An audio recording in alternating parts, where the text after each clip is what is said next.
Let's explore how we might deploy Langflow to DigitalOcean. To do that, let's go to digitalocean.com. I'm going to log in here with my account. And once I'm logged in, I should see a bunch of stuff. So what we're going to do is we're going to go over here to create, and we're going to choose app platform.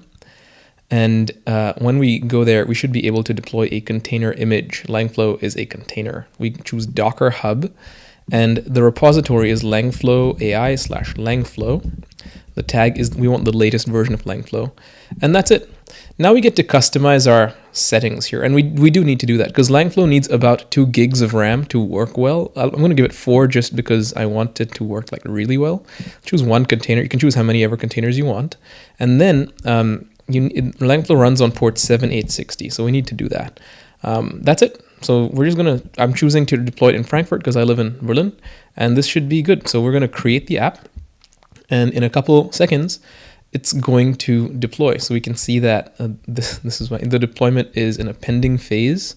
And we can even follow live logs where DigitalOcean will go pull the image and make it work. And so we may fast forward this, but it'll take a few minutes and then we'll have Langflow deployed to DigitalOcean. Let's go back and check. Great, it's live. Check it out. It says live app. And if we click on live app, we have Langflow. Langflow just started, and here, welcome to Langflow. It's the latest version. I'm creating a flow. We'll do like a basic prompting flow.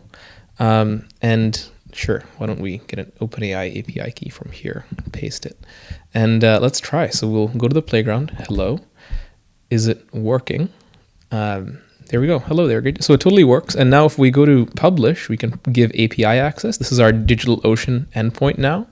And we can also publish an MCP server as well right here. Just copy that into our app. So just a few minutes, less than 5, we've deployed Langflow to DigitalOcean, and we can host MCP servers, AI agents, and more. Thanks for watching. We'll catch you in the next one.